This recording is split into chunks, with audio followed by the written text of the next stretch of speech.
हम यहाँ एक बहुत ही प्रतिष्ठित पैनल के साथ हैं।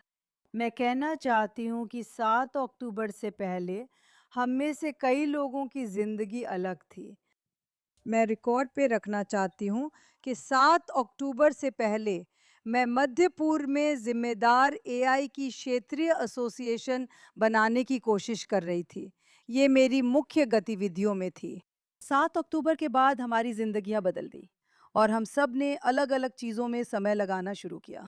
मैं यहाँ 3 विशेषज्ञों के साथ हूँ, ताकि हम आज के सबसे महत्वपूर्ण विषय, जो हमारे भविष्य से जुड़ा है, पर चर्चा कर सकें। मैं व्यापक स्तर से शुरू कर विस्तार में जाऊँगी। प्रवेश, मैं आपसे शुरू करना चाहती हूँ। हमें कुछ ही मिनटों में बताइए, क्योंकि हमें समय का ध्यान रखना है, कि आप एआई विकास के संदर्भ में निकट भविष्य को अवसरों और चुनौतियों के रूप में कैसे देखते हैं? हम जानते हैं कि यह अच्छा भी कर सकता है और बुरा भी। कृपया हमें एक छोटा-सा सारांश दीजिए कि आप चीज़ों को कैसे देखती हैं? धन्यवाद फ्लोर। सुप्रभात सभी को। इस अवसर के लिए जेएनएस टीवी का धन्यवाद। मैं प्रवेश राजल, क्रॉस रिवर का मुख्य एआई अधिकारी हूँ। सच कहूँ तो इस समय मेरी सीट पर होना वाकई खास है। एआई के साथ हम जो देख रहे हैं वो मानव इतिहास में तकनीक से संभव हुई क्षमताओं की सबसे तेज छलांग है। आज एआई में 24 महीनों की प्रगति शायद उतनी ही है जितना शुरुआती इंटरनेट से स्मार्टफोन तक का फासला था। और अगर मैं अपनी आंखें बंद करके 24 महीने पहले के बारे में सोचूं तो हाँ, मुझे लगता है कि मैं सही हूँ। एआई पहली ऐसी तकनीक है जो एक साथ संपत्ति और क्षमताओं का निर्माण और संकेंद्रण करती है, अब इतनी तेजी से कि इंसानी सोच के लिए उसे समझ पाना बहुत मुश्किल है। मुझे लगता है ये सच है और हम यही देख रहे हैं। तो असली तनाव एआई बनाम इंसान नहीं है, ये असल में गति और गिरती लागत बनाम जवाबदेही पर आकर टिकता है।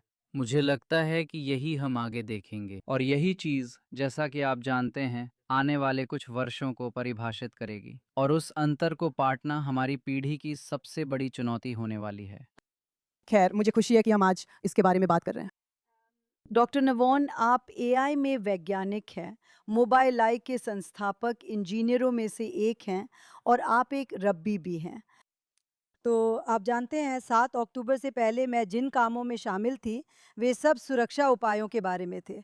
हमारी बुद्धिमत्ता, हमारी तोराह की बुद्धिमत्ता, या हमारे अब्राहमिक मूल्यों का उपयोग करके यह तय करना कि भविष्य कैसा होगा, हम इस पागलपन भरे अनजाने एआई भविष्य में कैसे आगे बढ़ेंगे। तो हमें थोड़ा-सा बताइए कि आप एक रब्बी और एक वैज्ञानिक होने के नाते अपनी बुद्धिमत्ता को कैसे जोड़ती हैं? भविष्य कैसा दिखता है और ये सुरक्षा उपाय हमारी प्राचीन बुद्धिमत्ता से कैसे लिए गए हैं? सही है। मैं मानता हूँ कि यहूदी लोगों के पास दुनिया को देने के लिए कुछ है और वो मूल रूप से हमारी परंपरा है, हमारी नैतिक परंपरा। वास्तव में धरती पर कोई और लोग नहीं हैं जो एक किताब या परंपरा के सहारे रोजमर्रा की जिंदगी में जीवित परंपरा, जीवित नैतिकता को निभा रहे हों। अरस्तु ने निकोमाखियन एथिक्स लिखी थी। कितने लोग उस पर सवाल उठाते या लागू करते हैं?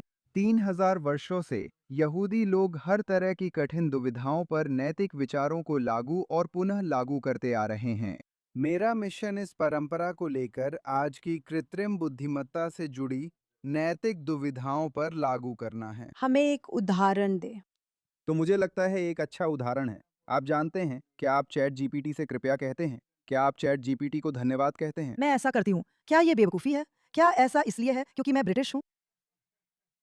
दोनों ओर तर्क दिए जा सकते हैं। हम अपनी अच्छाई बनाए रखना चाहते हैं, इसलिए कृपया और धन्यवाद कहना जारी रखते हैं। हमें उन इकाइयों से भी कहना चाहिए जो खुद को इंसान बताती हैं।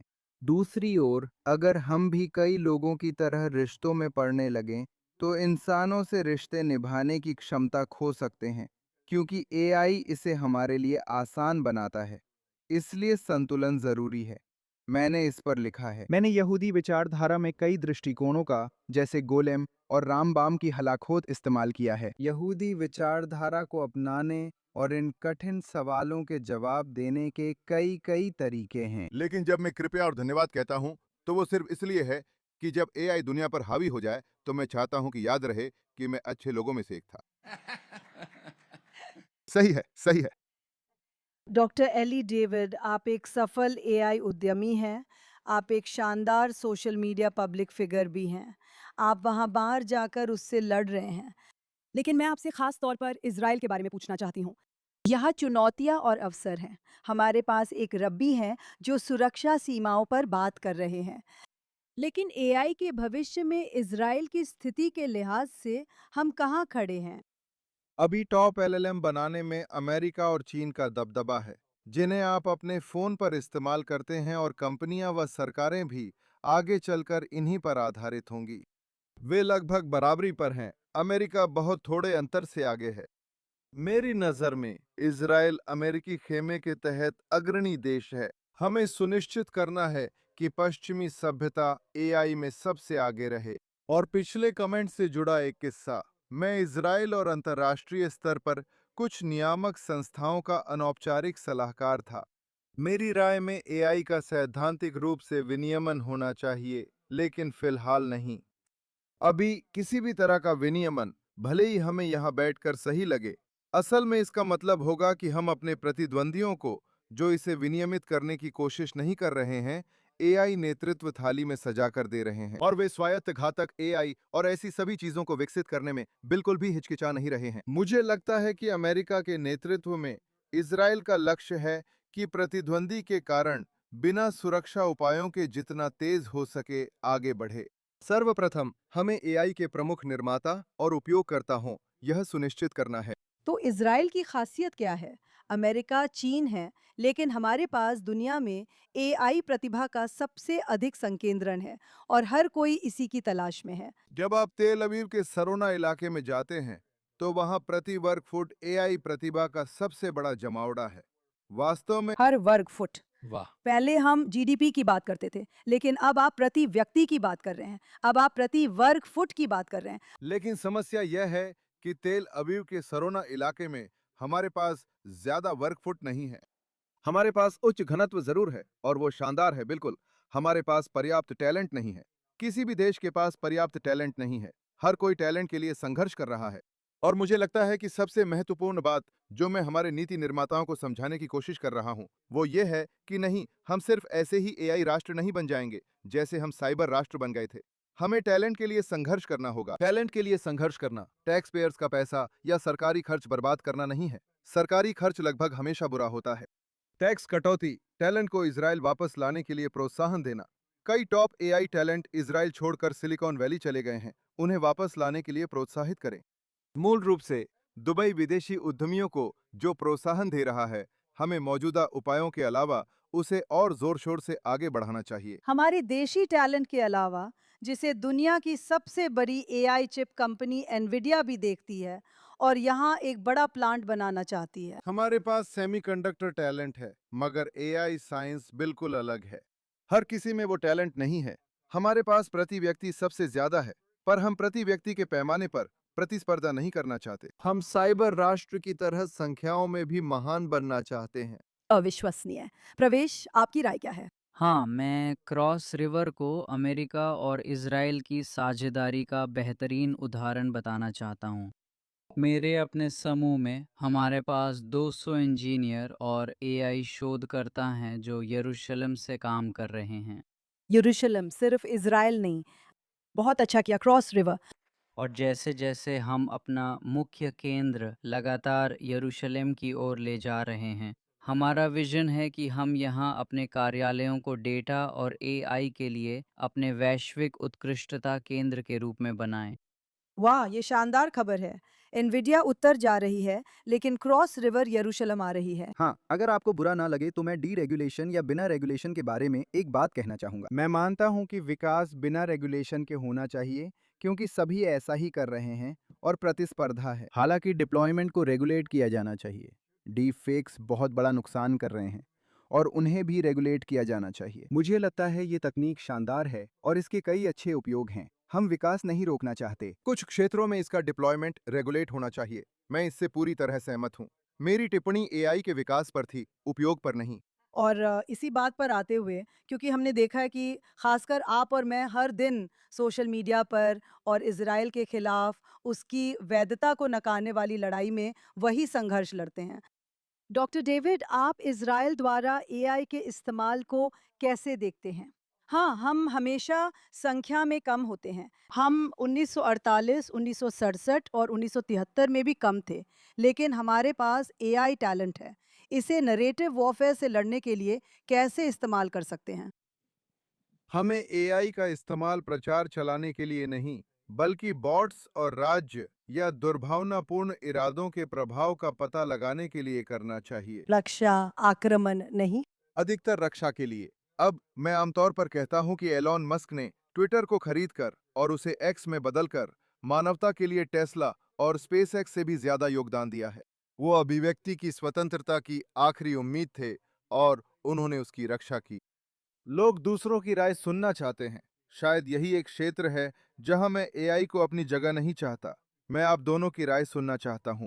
और आज हमारे पास कई बॉट्स हैं जो राज्य प्रायोजित दुर्भावनापूर्ण इरादों को आगे बढ़ाते हैं। अचानक आप देखते हैं कि कहीं से एक समन्वित अभियान उभरता है जो इजराइल और अमेरिका को बांटने की कोशिश कर रहा है। हमें उन्हें पहचानने की जरूरत है ताकि हम उन्हें उजागर कर सकें, जिससे कि अभिव्यक्ति की स्वतंत्रता इंसानों की हो। हम असहमत हो सकते हैं, हम पूरी तरह से अलग राय रख सकते हैं। जब तक असली लोग हैं, पूरी विपरीत राय हो सकती है। एलन मस्क भी एक्स पर इसका अच्छा सामना कर रहे हैं। आप कह रही हैं कि वो नकली लोगों को पहचानने की कोशिश कर रहे हैं? हाँ, वो प्रोडक्ट हेड निकिता बियर हैं। वो बस एक मुहिम पर हैं कि सभी बॉट्स और नकली कैंपेन को खत्म करें, उन्हें डीमोनेटाइज करें और उनके अकाउंट सस्पेंड करें। वो बहुत अच्छा काम कर रहे हैं। मुझे लगता है कि एक्स को विचारों का बाजार बनाना, जैसा कि एलॉन मस्क का विजन है, पश्चिमी सभ्यता और अभिव्यक्ति की स्वतंत्रता को बनाए रखने के लिए बहुत बड़ा कदम है। कमाल है। प्रवेश, आप जानते हैं, क्रॉस रिवर ने बैंकिंग कई तरह से बदली है और हम इसे कई सालों से देख रहे हैं। आप जिस तरह से एआई के साथ बैंकिंग करते हैं, उसके भविष्य को आप कैसे देखते हैं? और ज़ाहिर है, इसमें जो जोखिम शामिल हैं, उन्हें कैसे देखते हैं? हमारी वैश्विक विस्तार की महत्वाकांक्षा है और सच में जो इसे आगे बढ़ा रहा है वह है हमारे हर काम में एआई को प्राथमिकता देना क्रॉस रिवर में। और मुझे लगता है आप दोनों इससे सहमत होंगे। हमारी एक सोच है कि इंसानों को हमेशा मशीन को नियंत्रित करना चाहिए, जबकि मशीन काम के प्रवाह को नियंत्रित करती है। ये ठीक वैसे ही है जैसे आप कार चला रहे हो, है ना? आप मशीन को नियंत्रित करते हैं, लेकिन मशीन काम के प्रवाह को नियंत्रित करती है। और यहाँ एलॉन मस्क और एक्स का एक बेहतरीन उदाहरण है, क्योंकि मुझे लगता है कि आप जो समझा रहे हैं वो है उस जवाबदेही को लागू करने की आवश्यकता और उस भरोसे को कायम रखने की क्षमता। मुझे लगता है यही क्रॉस रिवर का नॉर्थ स्टार है। इस यात्रा में हम भरोसे को बनाए रखना चाहते हैं और जब वित्तीय सेवाओं में एआई व अप्लाइड एआई की सीमाओं को आगे बढ़ाते हैं तो भरोसे का केंद्र बनना चाहते हैं। मुझे लगता है कि सब कुछ भरोसे पर ही टिका है और इसी पर शायद आप हमें अपने अनुभव से कुछ अंतिम विचार दे सकती हैं कि हम उस भरोसे को कैसे बना सकते हैं और आगे कैसे बढ़ सकते हैं। हाँ, तो मेरा मतलब है, मैं यहूदी विरोध के खिलाफ चर्चा और यहूदी विरोध से लड़ने वाले बॉट्स पर और टिप्पणी करना चाहता था। और कम से कम पिछले 2 वक्ताओं की बातों में भी यहूदी विरोध के खिलाफ यह एक विषय रहा है। मुझे लगता है मिस इज़राइल ने सही कहा कि हमें सकारात्मक छवि बढ़ानी चाहिए। यहूदी विरोध का सबसे अच्छा जवाब सेमिटिज्म है। हम नफरत करने वालों को नहीं मना सकते। उन्होंने अपनी सोच चुन ली है और उसी पर टिके रहेंगे। हम राष्ट्रों के लिए प्रकाश हैं, यानी हम रोशनी लाते हैं। हम उनके अंधेरे का मुकाबला किसी और चीज से नहीं करते। हमें सकारात्मक और अधिक यहूदी होना चाहिए। और हम ऐसा कैसे करें? पूरी तरह से सहमत हूँ। तो इसी बात पर हम एआई की मदद से ऐसा कैसे कर सकते हैं? आसान सवाल है। मुझे लगता है ये मुश्किल सवाल है और सबका नजरिया अलग है। मशीनों का इस्तेमाल, जैसा कि मैं सबको कहता आया हूँ, हमें सहायक के रूप में करना चाहिए, हमारी जगह लेने वाली चीज के रूप में नहीं। आप ज्यादा सीख सकते हैं, ज्यादा समझ सकते हैं, जानकारी, ज्ञान और विकास में आगे बढ़ सकते हैं, लेकिन आपको इसे एक उपकरण के रूप में इस्तेमाल करना चाहिए, न कि अपनी सोचने की क्षमता मशीन को सौंप देनी चाहिए। इसी के साथ हम पैनल समाप्त करते हैं। धन्यवाद डॉक्टर डेविड, डॉक्टर रजल और डॉक्टर नवोन।